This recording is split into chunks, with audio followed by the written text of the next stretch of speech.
ಈ milk shake ನ ಒಂದ್ಸತಿ ಮಾಡ್ಕೊಂಡು ಕುಡಿದ್ರೆ 100% ಅಡಿಕ್ಷನ್ ಆಗ್ಬಿಡ್ತೀರಾ, ಡೈಲಿ ಬೇಕು ಅಂತ ಅನ್ಸುತ್ತೆ. ಹೌದು, ಇವತ್ತು ನಾನ್ ಮಾಡ್ತಿರೋದು ಬನಾನಾ ಮಿಲ್ಕ್ ಶೇಕು.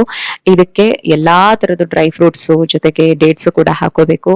ಬೇಕು ಅಂತಂದ್ರೆ ಸೀಡ್ಸ್ ಕೂಡ ಹಾಕೋಬಹುದು. ಫಸ್ಟ್ ಇದನ್ನೆಲ್ಲ ಗ್ರೈಂಡ್ ಮಾಡ್ಕೊಂಡು ಇದಕ್ಕೆ ಏಲಕ್ಕಿ ಪುಡಿ ಎಲ್ಲ ಹಾಕೊಂಡು ಅದಕ್ಕೆ ಒಂದೆರಡು ಬಾಳೆಹಣ್ಣು ಹಾಕೊಂಡು ಸ್ವೀಟ್ನೆಸ್ಗೆ ಜೇನುತುಪ್ಪ ಹಾಕೊಂಡು ತಣ್ಣಗಿರೋ ಹಾಲನ್ನ ಹಾಕೊಂಡು ಗ್ರೈಂಡ್ ಮಾಡಿದ್ರೆ ರೆಡಿ ಆಗುತ್ತೆ. ಸೂಪರ್ ಆಗಿರೋ banana highly nutritious proteinicious milk shake ready ಆಗುತ್ತೆ. ಇದನ್ನ ಒಂದ್ಸತಿ ಮಾಡ್ಕೊಂಡು ಕುಡಿದ್ರೆ ಯಾವಾಗ ಕುಡಿತೀರೋಣ ಅಂತ ಅನ್ಸುತ್ತೆ. ಅದ್ರ ಮೇಲೆ ಎಲ್ಲಾ ತರದ ಡ್ರೈ ಫ್ರೂಟ್ಸ್ ನ ಚೆನ್ನಾಗಿ ಸಣ್ಣಗೆ ಹೆಚ್ಚಿ ಸ್ಪ್ರಿಂಕಲ್ ಮಾಡಿದೀನಿ. ಸೊ ಇವ್ರಿಗೆ ಕೊಡ್ತಾ ಇದ್ದೀನಿ, ನಮ್ಮ ಯಜಮಾನ್ರಿಗೆ, ನನ್ನ ಮಗಂಗೆ ಏನ್ ಹೇಳ್ತಾರೆ ನೋಡಿ.